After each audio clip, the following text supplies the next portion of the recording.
everyone, welcome back to Week 6 of the North American LCS Summer Split. Joining me now at the Telestrator to help sort through your Twitter responses is Joshua Leisman. Yeah, and it's been a crazy day. I'm glad I'm at the Telestrator now, though. Yeah, it's been a whole bunch of fun. So earlier today in the broadcast, we asked, how do you show support for your favorite North American LCS team? It was tough to narrow it down, but here are a few of our favorites. Up first is a fan who wears his TSM pride on his sleeve. Yeah, that's not going away anytime soon. Definitely dedicated TSM fan for life. And hopefully they stay in the LCS. Yeah, a little bit harder to explain otherwise. So, hey, they're top 2 guaranteed at the end of the day. So far, they're going well. Yeah, the next one comes from @OMG. It's Corey, also a TSM supporter right here, from Philadelphia. Yeah, well, it's okay. The original TSM house was in New York, so Bay Life can be East Coast or West Coast. I think it fits out.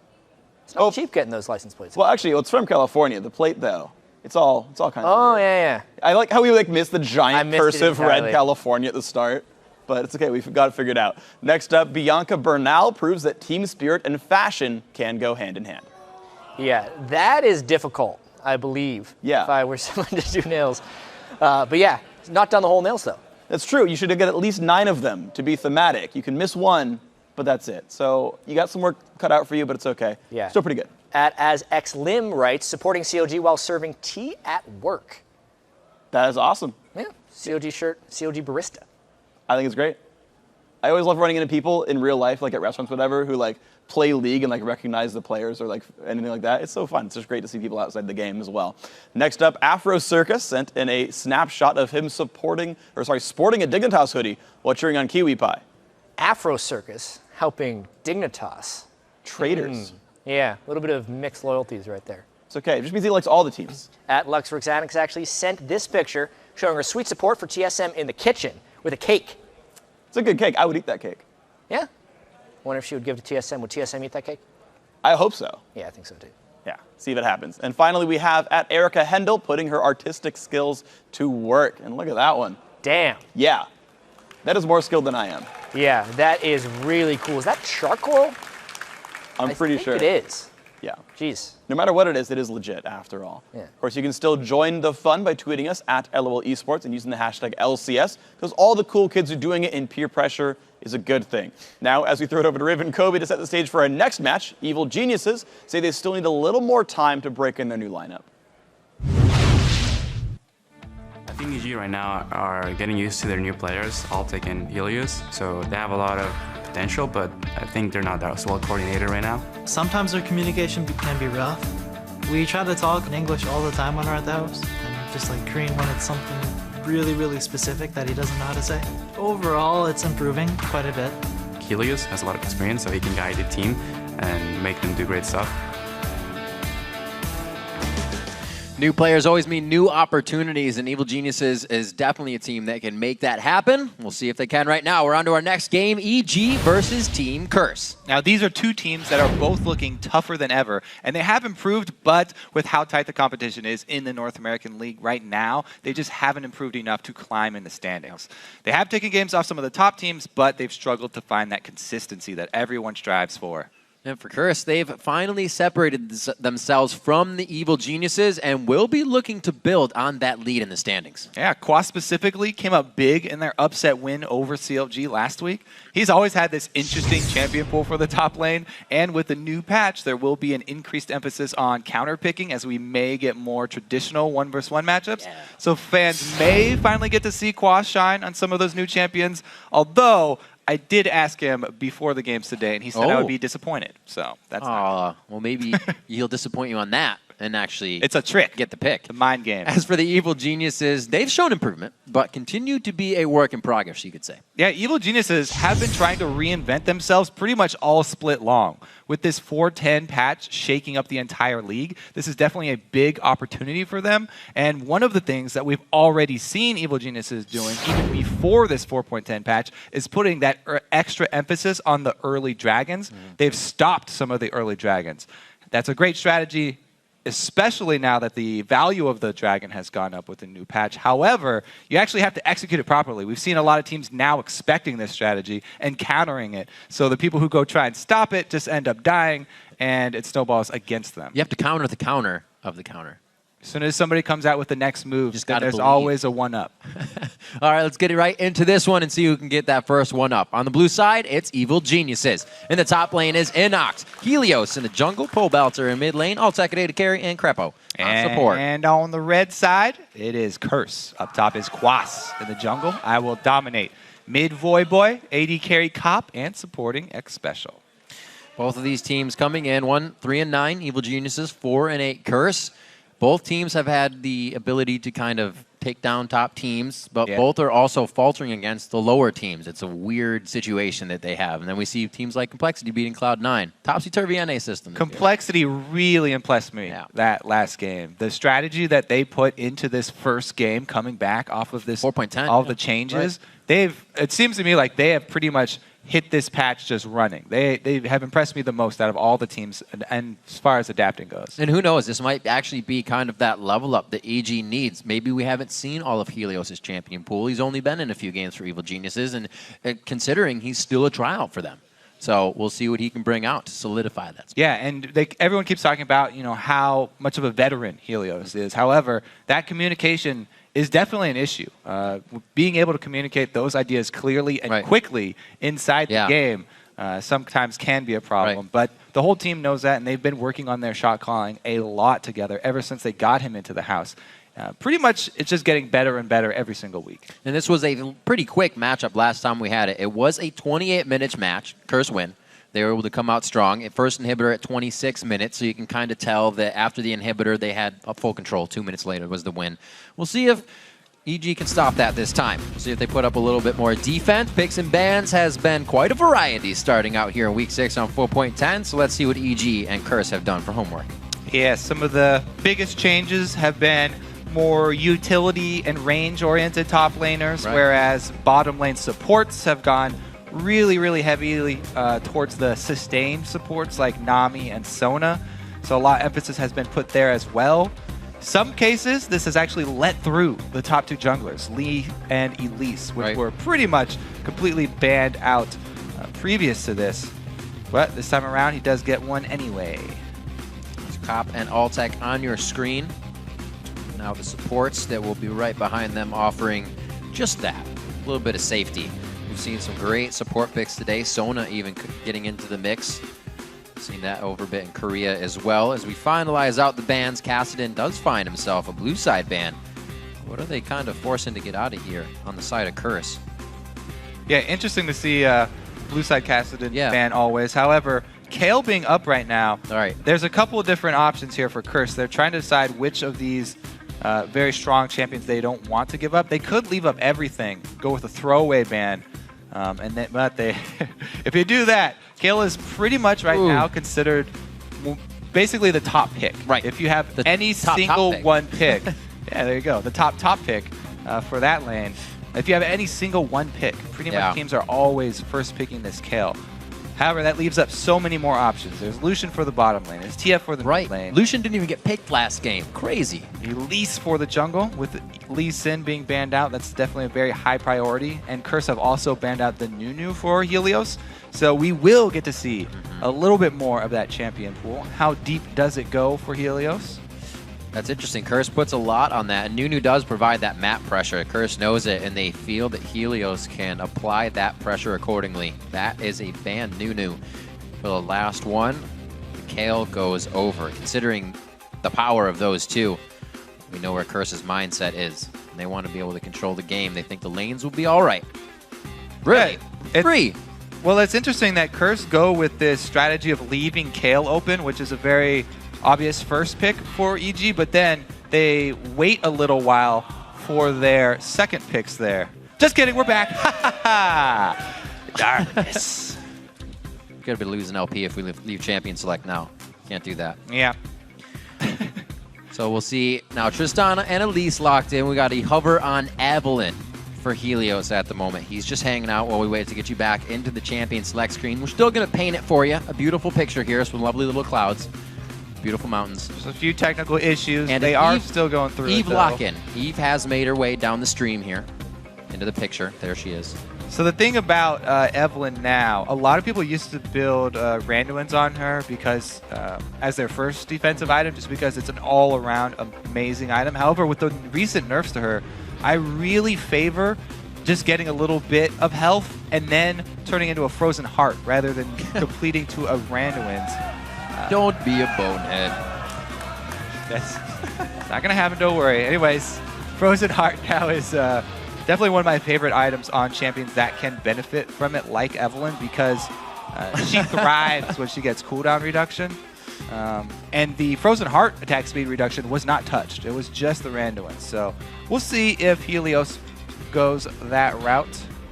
Braum is picked up by X Special, so they're going to go for the heavy-duty support. Obviously, there are bans on the screen. They're just not shown to you at the moment. Let's see, it's going to be that Rise lock-in. Coming back on the 4.10. Alltech picks up the Jinx as well.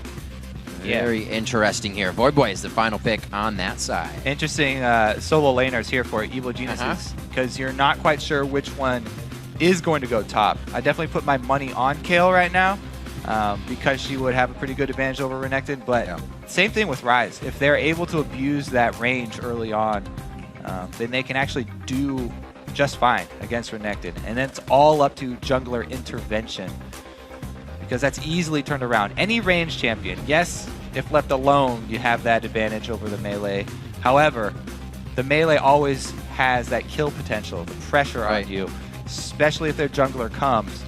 That's where it turns dicey. I would like this Syndra pick, and he does lock it in. Liking that pick because it kind of makes the Kale focus on using her ult. Once that ult from Syndra goes off, you pretty much know you're dead. It's a call for the Kale ult right away, so you can kind of force that out. Yeah, the thing is, if Kale is not stunned, then it's fairly easy to react and shield that target. Right. Because the Syndra ultimate is not instantaneous. You can definitely react to it. You have plenty of time as long as you don't get CC. Yep. So we'll see how well Inox can react to those once they get to the team fight stage. But you don't jump straight to the team fight phase. We'll have to see first if they go to standard lanes, because that's going to be interesting. Braum, Tristana. I'm excited. Tristana's always had a different support. It actually has a lot of all-in potential, so... All the new for 4.10. While the team's loaded into the game, let's tabulate the votes over at LOLesports.com. And right now, Curse is leading Evil Geniuses with a vote of 58%. But as always, you can continue to vote by sending your hashtag EGWin or CRSWin to @LOLesports.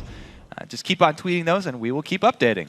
That is correct. Check it out in the score screen down at the scoreboard, as well as the tweets throughout the game. So if you're tweeting kind of like, that was an awesome play, Helios is being a boss, Dominate's being a boss, that may show up, and you may be right on the stream with your name on Twitter. Social media is huge. And you get a lot of ads. Everybody wants tons to of be friends. on the... But the cool spot is being here if you make it to the studio. Yeah, get a ticket, join the studio audience. Yep.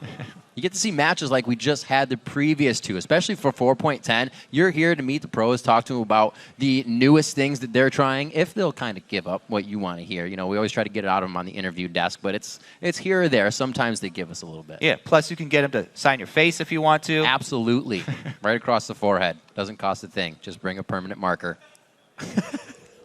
Loading onto the Rift, face-to-face. About to be a grueling matchup. Evil Geniuses versus Curse. Game 3 is locked and loaded.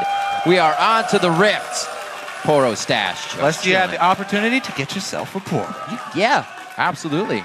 All right, Sweeper coming out from both junglers. Sweeper starts. Interesting. We'll see if they do go for those jungle invades. That would signal some lane swaps here. We'll have to see what Curse want to do since EG have 2 ranged solo laners. Very interesting as I look around these champions played by Evil Geniuses. Pobelter, I'm not too surprised about. He last split had the most, or one of the most unique amount of champions played. But Alltech here in 4.10, the first time he's bringing out Jinx. So he's got something up his sleeve, and we know Alltech to be an out of the laning phase team fight killer, bringing his KDA up very high. Usually only dies a few times due to his positioning, so something to keep an eye on. But there's a lot to keep an eye on in this game with the picks we've had. Bit of a pressure start here. The Dark Binding hits, but Xpecial, he's big and he has a mustache. It's all right. Yep, there's Sweeper number 1. Curse do go through with the invade. Looks like they will claim this side of the map for their own. A lot of defensive wards going down. It was a good binding by Krepo. Doesn't get caught. Doesn't have to burn any summoner spells for himself. First time we'll really get to see what this utility/ability power top lane matchup will be like. We've kind of had all tanks going face to face today, but this has been the bird's the word. AP tops, what's going on? Well, let's see here, because Curse have actually claimed this side of the map. Usually indicates that their AD carry and support will go top for that swap. And then the question arises, what happens with this early dragon? Because Evil Geniuses have been the ones that have been trying to stop it, but they're the ones who actually have control of it for the beginning of this game. And it's up to Curse to actually make something happen. Usually it's been a roaming support to try and come deal with that early dragon, because it is worth more money. You don't want to just give it away. Well, see what they do. Like you said, worth more money if they can make some quick moves in the game. Because we had a pretty late dragon, I'd say, last game, but that also is attributed to the standard laning phase. A little bit of movement here onto either side of the jungle. We see that Helios is making his way in with Inox right now. The buddy system back in for 4.10 still. Yeah, and it's funny because, yes, Kale is an amazing top laner, but Kale is also used as a jungler fairly often. Yeah, so that's true. Definitely at home in this buddy system jungling style that has come up. Plus, she has great utility even if she doesn't get that early farm. Yes, you'd love to have your late game Kale, right, have the extra very high source of damage. But even if she has a slow start, as soon as he hits level 6, is going to have that very big impact as long as the timing is there for the ultimate. Doing a great job of keeping each other up in HP and kind of microing that damage back and forth. Could be towards the bottom lane, but yeah, we got pings towards the middle. Coming up on that 3-minute dragon here. So what is going to be the response from Curse? EG actually don't even try to start it up. A little walk down here. This adventure by Xpecial halfway down was enough to scare them off. But once he shows back in lane, they know that they have a tremendous advantage down on that bottom side of the map. So interesting from Krepo. Numbers definitely heavily in their favor. Krepo just back and forth through mid, soaking up experience. This is solo now for Altec in the bottom lane, shared by Cup and Xpecial. See how they use this. That could make, you know, Altec bigger if they try to go for Dragon, but he's not really the one that's diving in. Yeah, so far for Evil Geniuses, when they've been winning, Altec has been hard carrying with them. He has the highest KDA for any AD carry in the entire North American LCS. Yep, third most kills. He performs extremely well, and least deaths. That's where that KDA comes from. Yep. He performs extremely well in those team fights specifically. So they're very happy, actually, to have that trade. Jinx and Tristana both scale very well. It's not going to be too much of an issue there. But the real surprising thing is that Evil Geniuses haven't gone for that early dragon, even with Xpecial showing back up in the top lane. Now that he has left the top lane, Pobelter has to play a lot more safe, as you can see, hugging his turret, and this 3-man squad of Curse just wastes a lot of time there. Doesn't get anything done on him except zoning him away from creeps. So they will delay as well the scaling of the Rise, which is always what you want to do when facing him. Both teams have a bit of scaling, so they're happy to get to the late game. Cop will be there on Trist, Pobelter will be there on Rise. Not a push by the bottom lane or the top lane, so these AD carries are looking to farm for a while. Yeah, Evil Genius is playing extremely safe. They don't want to risk going for the early dragon because, yes, it's a great boost of gold and it will get you off to a really good start. However, it's definitely dangerous, and we've seen a lot of teams get caught out doing that. You pretty much have to juggle the aggro of the dragon back and forth so that you don't take damage from it this early on, because it does so much. They do pull the trigger here, timing it with the back of Syndra. This is where Evil Geniuses, they're still playing safe. Yeah. Now they have the confidence to go for this, even though they are messing up the aggro jungling a bit there. They time it with the back of the mid laner so that they're 100% sure that it's a safe move. Well, they're remembering last time when Patience pays off for them. Came in and started getting kills. Xpecial, he gets hit by the binding. That's a very dark follow-up there. There's no vision on that other side. Right now they're getting that vision, and it looks like they can keep going by their rights. They start to back out. A little false sense of security here as Voidboy. Very nice damage across Krepo and Helios for just the scat of the week. Yeah, that was just a taste of what Syndra can do to this team. Very nice And that grouping mid up lane, of that stun. However, 45 to 25. Evil Genius is finally pulling the trigger, playing Yeah. that safe and steady game here. Now they do get that boost. They'll have the timer. Both teams should actually have an estimation of the timer for the next dragon, though. And we'll see if Curse can actually get in position quicker for the next one. And who can make themselves more useful out of that top lane? 14 and 6 CS right now. It's going to be rough. It's what we usually see. But how are they going to work it in 4.10, especially for Quas on Renekton? It's different for Renekton. Yeah, Renekton, he doesn't have an ultimate that's pretty much all utility. However, he has an ultimate that provides a lot of combat effectiveness. Whole bunch of HP, even though it was nerfed early on, the early ranks of it not providing as much as before, it's still definitely beneficial for that team, whereas Evil Genius is going to have to rely on blocking damage rather than soaking it up. Let's see what Dominate can get out of aggression here. Something we've seen, not a lack of, but definitely less from Helios. The standard lanes have kind of put him in the buddy system, but usually Helios has been in the face of somebody already, making something happen. Yes, especially on the games where he is Lee or Elise. Right. He has not hesitated to go fight the other jungler over and over again. Evelynn is actually a very good champion for doing that as well, because she can get the initiative when fighting in the jungle. She has the advantage over pretty much every jungler if you find your opponent fighting a camp, because they're using their spells on the camp, and that means less damage that will be available to them when they fight you. Let's see how this circle around mid goes, though.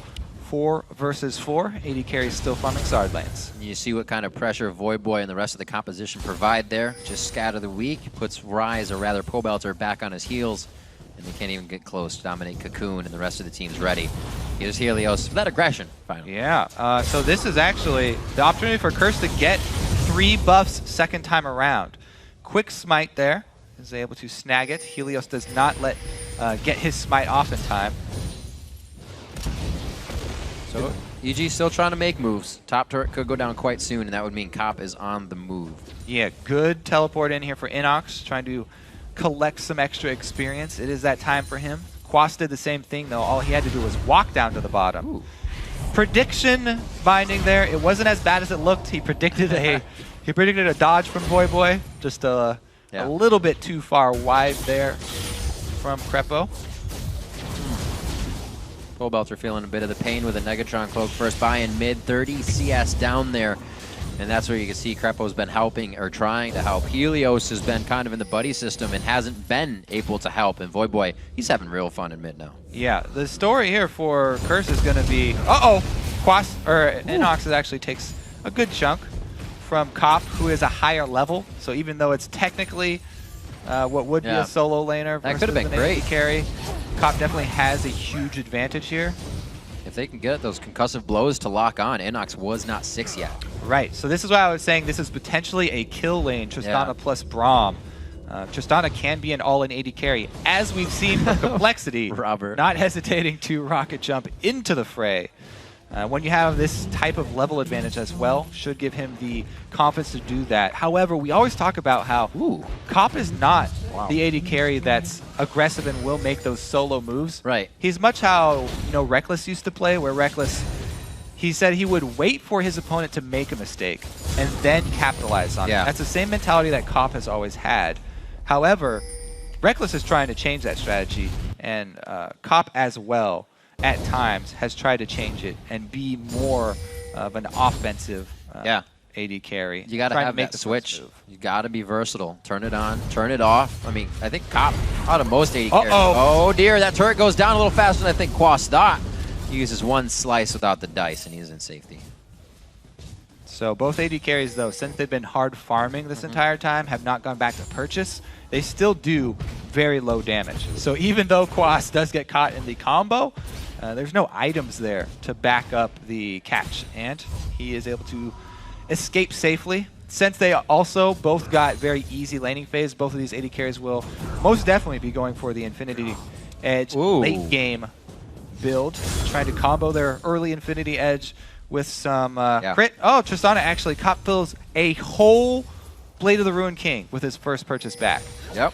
So maybe he will, changing up his style, because this is definitely has a lot more opportunity for Cop to make plays. Blade of the Ruined King is not the passive build. That would be the Infinity Edge rush, kind of passive in the early game. Cop now definitely has the opportunity for those all-ins, especially since Jink has not actually been able to complete the Infinity Edge. Scrying Orb as well from Altec, quite early on this one. He gets himself that vision out, looking to hit some rockets possibly in the end, or some good zaps if the vision wears off. Cobalt clears out mid, 7 seconds on the Dragon, and that is already foreshadowed by Curse. Let's see if this build difference does really come to be a factor here. I guess it won't, because EG with their jungler top are conceding this Dragon. Yep. So they probably won't even fight this. They know that their AD carry is going to be weaker since Top's got his Blade of the Ruined King. So they just send Helios top, try and trade Dragon for farm against Quas. The turret, very, very high HP though, so it will take a very long time for them to actually equalize the objectives. Whereas Cursed, wasting no time. They've been in a really good position every time they're moving down a lane. We saw them take mid and then take top right after. Just a few minutes later, they're putting damage on the second tier turret in the mid lane. They got 4 there to do it. Now drawing all that pressure back, they're getting collapsed on. I don't think Helios can do much with that, Circling though. around behind is very dangerous at this point. Now, the difference between these squads right now is that Evil Genius have a lot less crowd control. Curse are bringing so many different options here to stun up the members of Evil Geniuses that are, taking time to build their damage. Helios barely gets his blue. Fighting that out. But yeah, if especially Pobelter, if he gets caught out early since he was denied a lot of farm, right now he's in a very, very squishy state if he gets stunned up by really any of these options here. And his backs really haven't not been the greatest, but he's unfortunately not had a ton of money. Always piecing things together. It's helping, but I know he'd love to finish one of those up. Item threshold of Athene's already reached out by Voidboy. Yeah, still going with that item because they're against not only a double AP comp here with the Kale plus Rise, but also a hybrid jungler, a lot of ability power damage coming from Evelynn. So if Curse are able to focus Altec, and if they ever get one of these Syndra stuns or cocoons onto Altec, and they take out that physical damage source, they can easily just all itemize magic resistance, as we're seeing here. Very early magic resistance from Curse. And just focus their damage onto Altec, who's this very low mobility AD carry unless she gets a kill. If they take out that threat, then it's a very, very efficient build path that they're taking here. Quite a slow game around the map, definitely playing in Curse's favor. Just 50 CS to the top laners at 15 minutes. Dominate, giving a little hell over to Helios with the smite out on the Wraith camp. And their item thresholds, head and shoulders above right now, if they can get a good fight for themselves. We'll see if they can get into that. Curse is moving down to the bottom lane. We still got quite a bit of time on Dragon, so this is for a bit of a push. Yeah, so even though Jinx has finished the Infinity Edge now, really it doesn't start to become a big issue until he can combo that with another item. Infinity Edge really just ups the scaling, ups the value of buying crit on your AD carry. So the next item for Altec will be extremely valuable. Right now, can't afford to fight people. Scrying Orb used out there just above them to make sure they are quite safe. And it looks like they don't have anybody coming in. So now EG is trying to repair this pressure, adapt to it. A third outer turret taken down by Curse as they build that gold lead. It's not too much just yet. Definitely something, or I should say nothing, a Dragon can't put back in order for EG. Yeah, we'll see how well EG can hold on, because they would like to have their solo laners scale up here. Rise and Kale can become beastly, but they're not given any time here. Curse is doing a great job keeping up the pressure. This is a very strong rotation, an actual rotation from bottom up to mid here. They get another turret. Very good play here so far from Curse. See if they can actually keep up this pressure, though. Yep. Sometimes something they get themselves into trouble with, but that's when they're trying to pressure from behind. Here it should be smooth sailing. They got the wards out. Got wards also in the inventory, a few pinks, a lot of greens, and they are looking to get more map control. Right now it's actually pretty lit up for them to start. They just don't even have any reason to get into the side of EG's jungle. 2 minutes on Dragon. They already got that pinked out. It looks like EG's just pushing out their lanes to prep as well. And Curse are doing a good job too. I like how they're building a lot of cooldown reduction on their crowd control members. Both Special and Dominate, even Voyboy with his Athenes. The more cooldown reduction, the more of these stuns that they can throw out mean that they can lock down these really good scaling, but actually quite squishy in the early and mid-game champions that Evil Geniuses are running. If you get, like you said, if Jinx doesn't get a kill, Ryze, Jinx, and Crepo on Morgana are quite immobile, so stick after stick, it's going to be very hard to get away from. Yeah, we'll see how on point Crepo can be with his Black Shield. Yeah. Because those will be crucial. It's always a fun little mid-game. These CC teams have become even stronger in 410 with the increased cost of Mikhail's Crucible. Yeah. A lot of the supports taking way longer to get that Mikhail's Crucible nowadays, so much harder to get people out of picks. And thus, the battle over vision has increased in importance as well, because that's the only way to avoid getting picked off nowadays. That was a good fight. That was a good back and forth. I definitely put their all into that one. We'll see. It looks like it may just be that Infinity Edge coming out after for Triss. Zerk grieves as well. Quaz buys a quick Banshees to get himself saved up. A little bit of Inox harass, keep his lane pushing and not be worried about getting knocked out. 10-9 in that lane. There's been Inox getting a little bit of the lead in CS, so you can see kind of how that plays out, but they didn't get matched up, so it's not really the truthful matchup.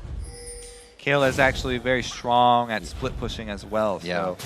Inox is going to be pretty happy with the situation of the game right now. See if this 4 seconds on Dragon, looks like he's just going to walk down. They're going to try and burn the teleport of Quas since they were able to shove the lane so quickly with Kale's AoE. Take a quick advantage here. Good move with Cop on Dragon and a Blade of the Rune King. That thing should go down quite fast. Actually not even able to get to it. Helios finds Cop. There's the Blade. That's the kiting that he needs. A few more shots. That's the Mikhails. But now do they have enough to turn the fight? Not with Helios that low, apparently. Pobelter's going to get up. The jump in. The first blood going over to Cop. Turning Trist into that carry earlier than usual. Inox is going to be the next one. His Kale's ultimate of intervention is already down. And Crepo just tries to get a few more bits of damage in as EG heads for base. Yeah, great catch by Curse there. Pobelter did not get to use a single spell before he went down here. So, Cop, as we said, he comes up big with his Blade of the Rune King build. Very, very effective early on versus Helios there. 1 versus 1 with jungler. Yeah, Helios opens up on Quas here, or on Cop, but then he takes a lot of damage in return. What have I done? And then the Kale's huge mistake. The intervention's out. Yeah, intervention down just means we're going to stun you up with everything that we brought. And Cop does jump forward, playing aggressive on that Tristana. Special, yeah, he misses one there. Wow, cameraman slowed it down just so he could see. Those blades of grass are really big. Sometimes you just can't see coming out of the brush. 20 minutes on the clock. Looks like the blue buff easily transferred over to Voyboy. These guys having a great time right now in this game. Curse up by 4,000 gold in this matchup now. 4.10 has not been nice to teams that are down in gold. Not at all. Once you have that lead, teams have been able to carry it quite good. And we've seen how effective their chain CC has been. Oh, man. The concussive blows was kind of just the cherry on the cake there. I was like, why isn't Ryze moving? Never. Cocoon after, Scout of the Week. Like you said, Kobe, it's coming in great. Yeah, a lot of people kind of get carried away with scaling, this scaling that gets thrown around a lot. And a lot of times they just think about how damage scales and not necessarily utility scaling. Mm-hmm. We'll see here, though, because Curse are also going to bring the damage now. Gold advantage translates into extra items. Voyboy gets a needlessly large rod, almost able to complete his death cap here. So he's going to have enough... Whoa! Enough damage, but not enough defense. That was a hit up on both sides. We see Crepo went down a little bit ago. Looks like a Room Prison into Altec's attacks was able to take down Voyboy. They're slowly moving themselves.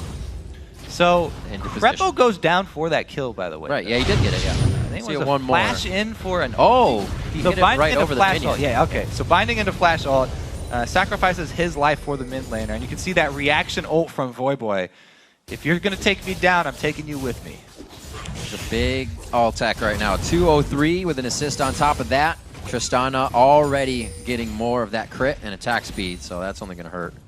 Doesn't even really need any armor pen just yet either, because Nobody has armor on the side of Curse. Ooh, see if this bush gank works out, though. I don't know if all this success has gone to Cop's head. How far will he push? Well, saying if you can get a good zap on, let's start off a nice hit. And see the movement of Cop as well. He just wants Wraith. He's not going to come back for any silly 1v1s. The gold gap closing just slightly. Just slightly. Yeah, and if Evil Geniuses can hold on, they still do have all these champions that are going to be great later. And tough, but I mean, we've already got Infinity Edge. He's starting to build those second items. He's piling on a lot of crit now to back it up. Plus, Ryze has completed both of his scaling mana items, so those are slowly ticking up. Evil Geniuses, the curve on their power graph right now increased very quickly. Pings out, trying to get control over Dragon. We'll see what Pole Belter can do with his team coming in here. We saw the intervention used out last fight on Helios. Immediately, his aggression brought him to Cop. So we'll see if the chaos can be kind of toned down by Evil Geniuses if they get pushed into a next Dragon fight. Right now, both teams just soaking up experience, getting ready for that next fight. Not much to push, Kobe. The lanes are all evened out. Pretty good ward coverage as well here for Curse deep in this blue side jungle. We'll see if they want to continue to control the respawn of these blues. Definitely want to keep that away from any double AP team. Also, side benefit of controlling the Baron area. Great for baits. Yeah. Doing a great job of trying to dictate something in their favor. Really cause EG to be the one to dance around. Good positioning for Curse. Not a whole heck of a lot of damage. The Blade of the Rune King would help if they went onto Baron, but a little too risky.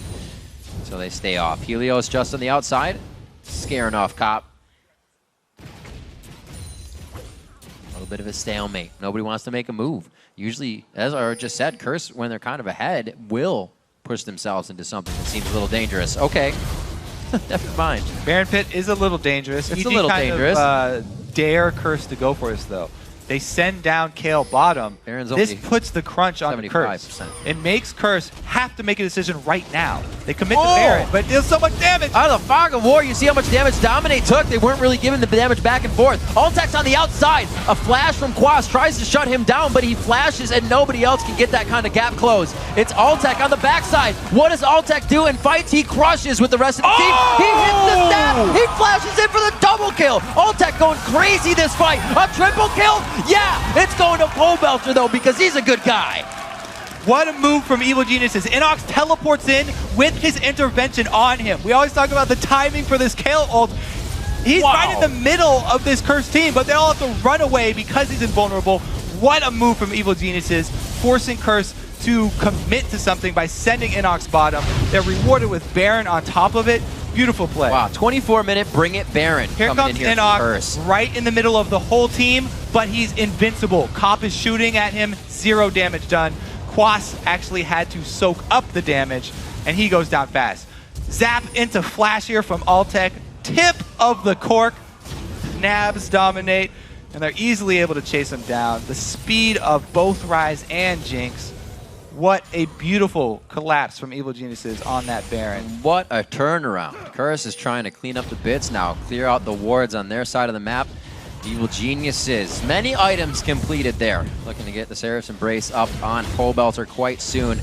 That Rod of Ages close to nearly stacked, if not already. Rod of Ages on Inox. A lot of burst and power grabbed up. You can see the Blade of the Rune King is going to be next for Altec as well. Yeah, he's stacking up some lifesteal now. Right. On top of his crit plus Infinity Edge, because he knows he is the target here for Curse.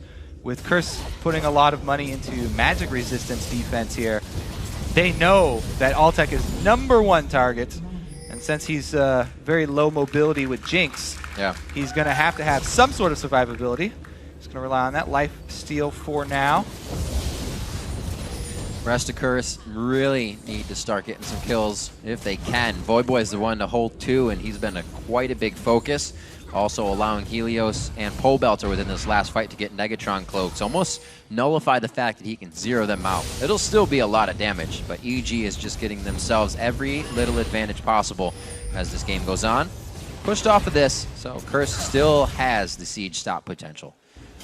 Yeah, and there is a bit of weight on Altec's shoulders right now. He knows that if he does not mess his positioning up, 2,000 gold, and he stays safe, then he can rely on Ryze and Kale to just get out of control here. Their damage is going to go off the end of the deep end here pretty soon. They keep up the pressure with this Baron buff. See how much they can actually take with this purple buff advantage. Alltech, good focus on the turret. EG with no problems getting another outer down, and all they have is top lane outer turret. They'll be right into the base. Very dominating game by Evil Geniuses here, seeing a lot of different things in 4.10. Seems like it's suiting them quite well. Yeah, it is. I mean, double shields on top of Jinx late game. Sounds like a good idea. It's up to Crepo and Inox, though. Keep him safe. And Alltech really coming through with consistency. The fight phase breaks out once again. He picks himself up some even flashy kills. They're never just kills. And he's doing it for his first time on Jinx, and it just looks like he feels so comfortable. I mean, yeah, it's definitely no surprise that Evil Geniuses have this much faith in Alltech. Yeah, after how he's been performing. I mean, he doesn't get the top KDA for AD carries and second overall by, you know, any person in the league, by the way, for North America, by playing risky. So definitely well-deserved position for him. He's got the CS to prove it too. About 50 up in that range, 2-0-3. And the team even feels comfortable moving up without him, knowing where the wards are, knowing where they can clear. Really, they don't have to worry about anything. Curse doesn't have the wards to attack at this point. Yeah, that's pretty much the main thing EG are looking out for, a curse pick. Yeah. Because any curse pick can easily result in a kill. They've got plenty of damage themselves. So they can definitely catch someone if they get out of position. Tristana as well, nothing to scoff at late game here. Range increase apparently is going not to be really, really big for them late game. She's been picked quite a lot. Slow moving is EG. Gonna go ahead and back. Locket of the Iron Solari could be finished up on 2 members here for even more shields. Or 2 shields as well. Sarah's Embrace will then be on Pole Belter. He'll have his own, and these guys can really start to work some dangerous situations. Some they've already been putting themselves in with the Baron attempt at 24 minutes. But it's all working out for him so far. Good wards, forward wards as well. And Curse caught. Going back now. He does have a few items, not really game-changing items, though. It's going to be tough for Curse in these fights. Yeah, he's probably looking to get some extra crit before their next fight. He does get a Negatron cloak for himself because of all the magic damage. And then we see the power spike. As we talked about, that really, really big Baron fight right there. That's what going for the Baron and losing out will do to you. Dominate and the rest of the team cleaning up what they can. So at least it's not Evil Geniuses. It's only making them bigger that they can farm every lane uncontested right now. And it's really just Curse holding their breath, hoping they don't get picked off inside their jungle. Yep, it's all that ward coverage. Evil Geniuses feel very, very confident right now. They don't have to shove in towards inhibitor turrets yet. A little bit too risky. All they have to do is just soak up all the extra money on the map that's available to them. Good stun by Voyboy. And chain onto Alltech. Alltech gets hit right out of that one quickly. They don't even use the Locket of the Iron Solari. No damage there. That, though, was very close. Yeah. Because you could see, if you miss time, don't get your shields off on Alltech. If there was damage here from Curse, that would be disastrous for the EG team. Fortunate for him, he does have that Blade of the Ruin King finish, so he can heal back up, and they give him the blue buff as well. Keep the chase on, keep the zaps coming. Keep the switches on his rocket as well. Yep. Slow moving from Pole Belter, pick up the blue. EG setting themselves up for a pretty nice push, or what should be coming up here.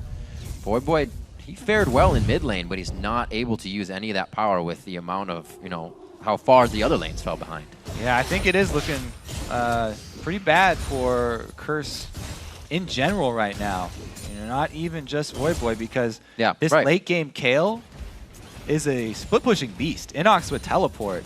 He can shove a lane so fast, and he's so quick with the scaling move speed of his W since he's gone Rabadon's Death Cap instead of the Runon's Hurricane. He's extremely quick, as well as doing all this splash damage. Yeah, you can't even bring the party to him. So, yeah, Quas can't handle it. Even though Quas went all this early magic resistance, he's had to transition into a Randuin's because of the power of Alltech. so he can't really handle Kale anymore. There's not much that Curse have to deal with a late game split pushing Kale who's already got the core 2 items. And it's going to be a very, very tricky maneuver for Curse to get back in this game. Dragon and Baron both up. Now it gets dangerous. Yeah. They are going to be forced to make a call for which objective they want to give up. Because they can't defend everything. They can't defend Kale and Baron at the same time. That split push already drawing Quas down, but the teleports are there. And they're slowly going to make their way towards the bottom side of the map as well, knowing that Curse not exactly going to be going for that Baron. Like you said, both the objectives are live. A turret just going down, or Dragon rather, going down along the top turret. Ooh, Altec getting some defenses now too. Red Elixir plus his Negatron Cloak. It's going to be hard to take him down even if they do catch him out. Takes a pretty easy Dragon for himself there. Extra gold here for EG, and the story gets worse and worse for Curse. This is kind of the situation Curse falls into. They even say it themselves. The calls kind of aren't followed. They'll make them, and they're unsure if you want to follow. Silence in the late game is chaos, and if a team falls into that, it gets quite hard. Right now, they're still remembering to ward, keeping the little things in mind, and now trying to prioritize getting a mistake out of Evil Geniuses, something they've been consistently not making this game. Yeah, and right now, they even have top lane pushing for them with just minions. So everything right now, perfect for Evil Geniuses. They get the Inox versus Quas matchup. That's easy for Inox to kite him with. They've got the top lane killing itself on the turret, and the opportunity to try and Baron bait here. Quite a different game from the first one we saw. Said that was 28 minutes with Curse taking down the first inhibit 26. So after they were in the base, it was quite over. Really, EG can't crack the base open just yet. They're trying on the bottom side. A good push in middle. We'll see if Inox can pull Quas away. See if they can do it this time. And after last week, last week was a game where Curse made a mid-game mistake, yet they still recovered from it. Right. Which is something that we hadn't seen from them in a long time. And it gave a lot of Curse fans hope. Good catch on Pobelter. They get the flash out. A nice soul shackle from Crepo is able to slow and lock down a few. Caltech missing that one, but they get a nice shot and crit over to dominate. Turrets going down on the bottom side as well. Helios and Inox going to work there. And it looks like EG has finally broken the ice on Curse's base, and they're having fun. Yeah, even with Curse getting that pick, they lose a man. Helios just walks away from this. Inox is saying, all right, let's fight. I got my intervention up. He's resigned himself to his fate here at the hands of... Whoa! No way! No way! Oh, so close. Special walks away. Quas has yet to finish off Gale and almost lets him down. Okay, though. We were about to make the point where, last week, Curse were able to recover from one of those mid-game mistakes, but this time, the mid-game mistake of the Baron doesn't look like they can recover from it just from the sheer power of giving away these picks. The Kale plus Ryze plus Jinx is just too much to deal with, even with a Tristana in your back pocket. Right, and that's been plateaued. The Negatron had to come in. It's not continuous damage coming from Tristana. And with her kind of coming out of her power curve right now, that's when you would expect the damage to be, not defense. Very desperate Baron here for Curse, but they're taking it down quickly. And EG do not have Altec. Altec, the key member, going to be very far away. We'll see if they can actually do it. Very big plays. Baron's down to about 4K health, 4,000 immediately right now. Still looking to fight this one. That's a pretty healthy Baron considering 4,000. No smites are going to go down. Dominate straight up into Repel. The entire team of Curse is now backing off. They did follow this call, but it seems like EG already had it in mind. Yeah, Baron number 2 start for Curse. Baron number 2 not killed for... Oh, wow! What a great combination. Awesomely played. Whoa. Great bot lane accuracy alley-oop there. Crepo and Altec both dead on with the skill shots. That is pretty much the nail in the coffin here for Curse. That for EG, that bottom lane, I think, has exploded as a new bottom lane more than any I've really ever seen. They have some great results when they are on fire. Yeah, they really do, showing up extremely big this time around. There's the first inhibitor. Like we said, when the first inhibitor goes down, the game goes quickly after. It's only 10 seconds on Dominate. They got spawns coming off the Baron, but they still have the Baron, so they'll be right back. Yeah, and 2 inhibitors down means that you get 2 lanes of super minions buffing each other up.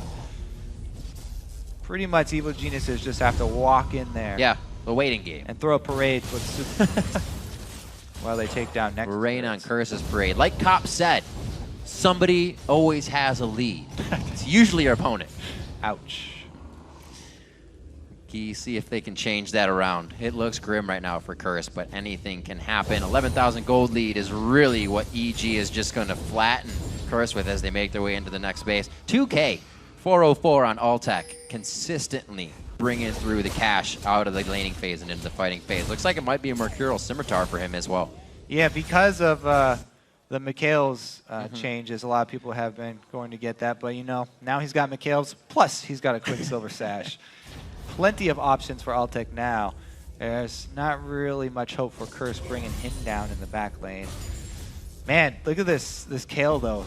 Talking about making it hard for them to bring down Altec. Right. A lot of Kales have pretty much just given up that Runon's build. It's not that popular anymore. Okay. Pretty much everybody's gone back to this ability power build and maybe picking up the Runons as either their 5th or 6th item.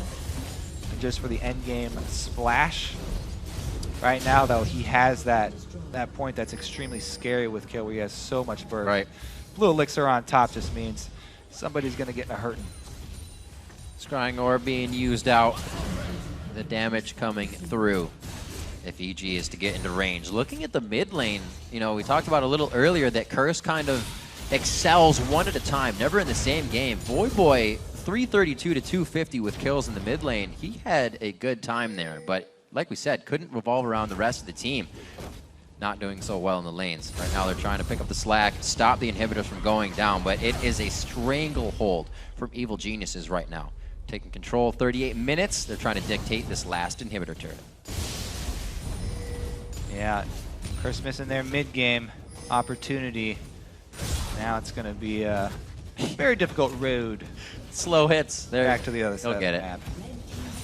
Here's these minions we were talking about, Kobe. It's going to be so hard to defend everything at once. Curse looks to turn the base into shambles, or keep their base from being turned into shambles. I should say, that's one shot. Carries the binding with him along, the room prison rather, and they continue into the fight. Next special, he is doing some good defense for his team, but goes down in the end.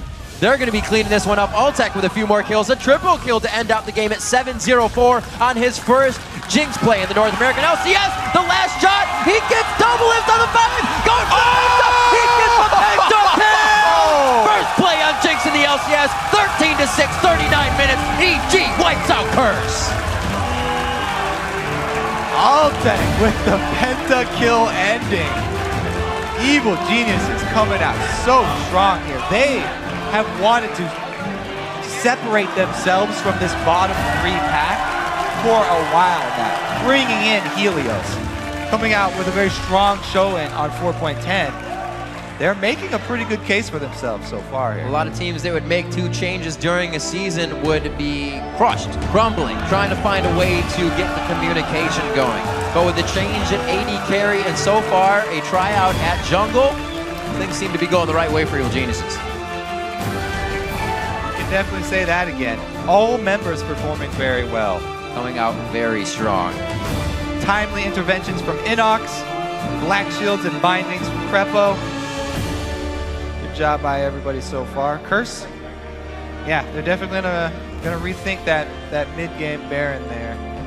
It's a little bit rough for them. Kayle teleporting into the middle, invulnerable as soon as she arrives. Yeah. Very, very scary. Really great play. EG kind of dismantling the entire map. They were down, I believe, 2,000 gold at 1,400 almost, probably. And then they were really able to switch it around after that dragon fight. Hey, what happens when you get Altec a few kills? He goes off.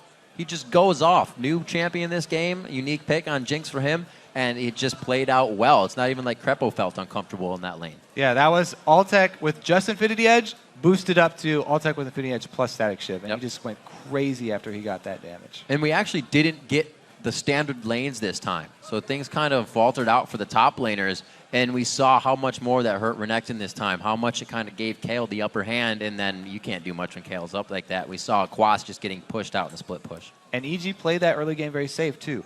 Even though they had control of bottom, they waited until they saw the mid laner go back. They were completely sure that it would be a safe early dragon. Then they decided to take the money. And the early gold pool there helped them get through this early game that was going to be rough. And it was different of them a little bit as well in the form that Crepo was kind of all over. Altec was free farming bottom lane, and that's not going to do much before level 6. You're not going to get huge, but Cop was sharing that farm with Xpecial on the top, and they weren't having a free farm support roam mid, keeping pressure off, helping the team out in the jungle if invaded by Dominate. And impressed with Pobelter on Rise, handling that mid lane very safe as well. Yes, giving up a lot of CS early because of the pressure from Curse. However, he stayed relevant. He was just Rise in the late game, was able to keep up in farm after the initial deficit early on and claw his way back into the game. Something 4.10 has kind of done, I think, is teams are closing it out when they have the lead, a little more being definitive. But like we said, once a team has that lead, 4.10 seems to be a little unruly, and it's a little harder to come back because you have that Kale in the top lane. If it's been picked, hard to come back on if Kale gets a lead. And EG worked that very well. Found their lead, found the win. Yeah, a lot of teams are saying, no way are we ever going to get Kale. Right, Very rare pick to see get through draft phase. And Evil Jesus definitely punished Curse for letting that one through. So 4.10 has shown us quite a bit of Tristana coming back into play. Definitely been making a lot an of different impact. options Wins, there. losses. Yeah, different options. Cop went the early play of the Ruin King, and it worked out well for them at that Dragon fight Static because he shift could first. easily handle Helios 1v1. It worked out. Small things in the favor of Curse, but then big things like the win in favor of EG. And for the straight story on EG's win, let's send it over to the guys at the analyst desk. Thank you very much, Riv. What's up, guys? Joined by Pobelter and Crepo, now of Evil Geniuses. Guys, congrats on the win. I got to say, the game ended really interestingly. Pentakill on the Fountain, a good way to close out a game. What do you guys think about that one? Johnny was actually like so overwhelmed by it that normally he would be sitting here. Like, we asked him, but he wasn't feeling too well. So I just decided to replace him for now. Well, we wanted him up here, but yes, he said he was feeling ill. I want to take a look at another pentakill, though, because it seemed a little... Let's look. And maybe have you guys walk us through how awesome this pentakill was. I didn't even notice the pentakill was going on. Yeah, he got a few crits on the Nexus or something. Let's take another look at this. Roll this one. All right, Pope, what's going on? All right, we just pushed the turret. I went for the flash route, but she got the jump off. Inox KL'd me right here, I think, when I start backing out. So that's a little bit of miscommunication. But right now, we're basically just so fed that we're just tearing through their entire team. And then the resets start to happen, and triple. And then I didn't even realize he was going for the penta. I was just tanking it out so he could get the kill for for those fantasy points. It was insane the amount of damage he did. I was at the Nexus Tower trying to finish the game. I'm like, guys, why are we diving? And then suddenly I see like a penta on my screen. I'm like, okay, fair enough. That works. And Pobelter, you're the great enabler right there, suiciding yourself to the Nexus. Yeah. For your friend. I think the real big takeaway is that Scumbag Crepo's trying to end the game and deny the pentakill from his AD carry, so I'm glad. Come far away. Yeah. Just focusing on objectives. Objectives, it's good. That's good. And of course, you guys did a great job this game. In fact, you guys, the objectives were a really big part of this game, actually. You guys got first dragon, if I recall properly. They lane swapped, actually, which we've not seen almost at all so far in the patch. Talk to me about that. I was trying to figure out why they would lane swap. I felt like their lanes would be fine against us, and scaling generally was in our favor. The fact that we had managed to pick up that early Drake was really good for us, because if you saw how the game evolved during like the early mid game, we kind of fell behind. They had so much better early game champions than us, and we just kept losing objectives after objectives. But because we had that one dragon and then later a pick on Syndra, that's what kind of kept us in the game. And then, they overreached a little bit by doing Baron twice, and then, we came back. Yeah, the Barons were really interesting, actually. One of our other replays is that first Baron fight, if we can pull that up on the screen, because they kind of go for it, and they're in the fog of war. You guys have to kind of face check into them. But talk to me, Crepo, if you want to do this one, your thought process on checking this Baron. Well, at this point, like, every time you want to face check, and then you want to get vision out, and every time, like, they started, so you have to fight. So right now, we know they're off it, so we are a little easier. We're just trying to kill the front line. At this point, Renekton dives in very far, but he only has magic resistance, so no armor. So he gets shredded by Altic, and at that point, like, team is going nuts. Like, Altix gets excited. Everybody's jumping left and right, just trying to chase. And Yeah, he just shows up like this game. He just once he gets that initial reset, he's so comfortable on Jinx that he just keeps going and going, and he's winning all these fights. I don't know, you actually came by earlier today and talked to me for a second that 4.10 wasn't necessarily the best for you guys, but you've got one of the best AD carries in the league. Seems to be like that role's been buffed in this patch. Do you still think it's weak for you guys? Well, I think on any patch, Johnny will perform. I just don't like the way sustain is being shifted from AD carries onto supports, because like they like rushing these like eye-edge, or they just don't want to do the Bork every game anymore, or the BT. And then you're stuck with playing champions like Nami more, or just like these save range supports. In 2 weeks, we'll be seeing Sona again. We saw our game previously, yes, actually. and they won. Yeah, so therefore, they did Sona win. 100% win rate so far. I don't know, man. Nami lost today. That's You played Morgana. You didn't heal anybody. Well, I heal myself with my passive. Come on. Okay, sorry. It's still a sustained support. Pobelter, you had the Rise pick. That's actually an old pick of Right. yours from mid lane. Why break it out now, especially against a laner as strong as Syndra? So we picked this line because it does pretty well against Yasuo. So that was what we were anticipating them to pick with the Tristana and Braum picks. We thought that they would go for a setup and then go with Gragas and Shyvana top. I think they actually did, and then just decided like right. Yeah, I think he saw the Rise and then said, no, I'm not going to go for it. Preemptive counter pick. But yeah, I realized that Rise is actually still pretty good in mid when Dade actually has been playing it over in OGN. So I said, hey, I'll check this out. And then Helios was able to get in contact with him and ask him some things. So that's been really helpful. Wow. And even though the lane was just like absolutely horrible, I was down like 4 DCS and there was nothing I could do. Later in the game, I just scaled back. Yeah, and you guys are this really fascinating team to me now because you have so many really young people on that team. Yourself, Altec, and then Crepo, who's still young but 24, and there's a big age difference, especially with Helios. How are you mixing in your personalities? Because you seem like all these kind of older veterans and then a lot of new guys, but it's starting to work. How's the personalities meshing? How are we mixing?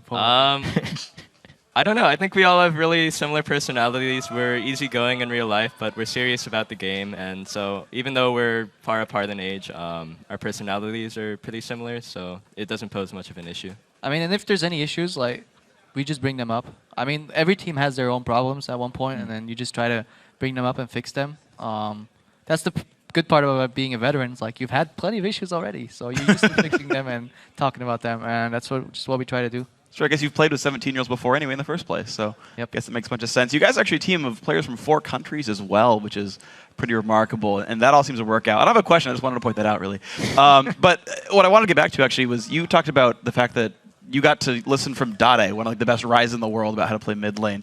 And I wanted to ask you, sort of, how many styles do you guys bring in? Because, of course, Helios been playing in Korea for like ever. Crepo, of course, you played for years in Europe as well. Where are all your influences coming from? I think we just try mainly to learn from other NA LCS teams and watch OGN from time to time because OGN is like the top competitive league in the world right now. And the NA LCS because we want to learn about our opponents, so it's mainly those two. Yeah, I don't think my knowledge or my history in Europe is as relevant, Lando.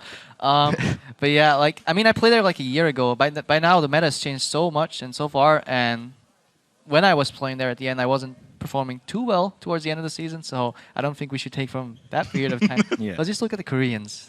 Full facilities now, Monocrystal.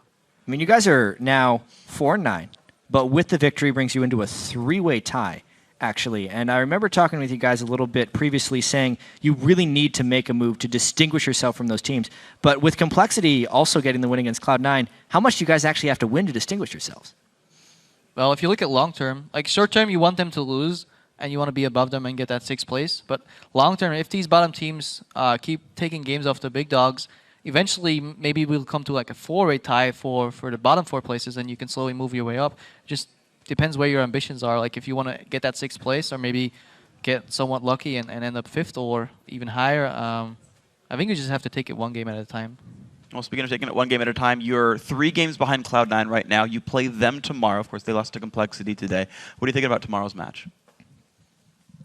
Go ahead. Pobelter. Okay. What do you Yeah, Crepo talked enough. Yeah. We did really well against them last time. Yeah.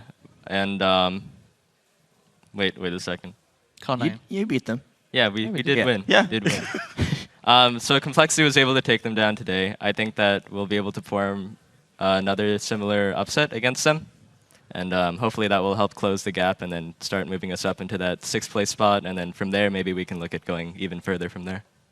Cool. Looks like you guys are doing pretty well. So then one final question then, as you're talking about trying to climb up the ranks, we had a sort of pregame sort of package from you guys talking about kind of your synergy coming together and whatnot. How long until you guys become this top-tier team where you can make the run up the playoffs?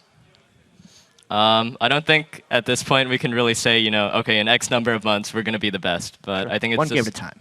Yeah, one game at a time. Okay. We still had plenty of issues this game even. Like there was this period where we were behind again, and yeah, we play a scaling comp, but I felt like we fell a little bit farther behind than we would like to, and we got lucky in the sense that we got a good pick and then some Baron contests, but we could have technically lost this game, so we just need to fix that and then fix all the rest and then hopefully learn from those Koreans. We're also going to have a closer look at Paul Belther's potential later in the show tomorrow, so I'm looking forward to seeing that.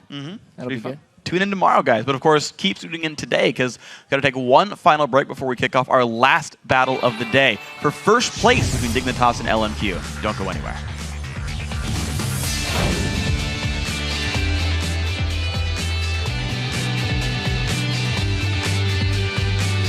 Cold, I hate cold.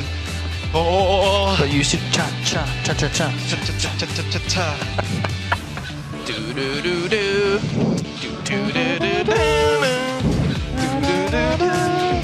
It's Altec on the backside. What does Altec do in fights? He crushes with the rest of the team. He hits the stab. He flashes in for the double kill. Altec going crazy this fight. A triple kill? Yeah, it's going to Pole Belter though because he's a good guy. Bear number 2 start for Curse. Bear number 2 not killed for. Oh! Wow! What a great combination. Keep their base from being turned into shields. I should say that's one shot. Carries the binding with him along the room prison rather, and they continue into the fight. Next special, he is doing some good defense for his team, but goes down in the end. They're going to be cleaning this one up. Altec with a few more kills. A triple kill to end out the game at 7-0-4 on his first Jinx play in the North American LCS. The last shot, he gets double lift on the 5. Going for the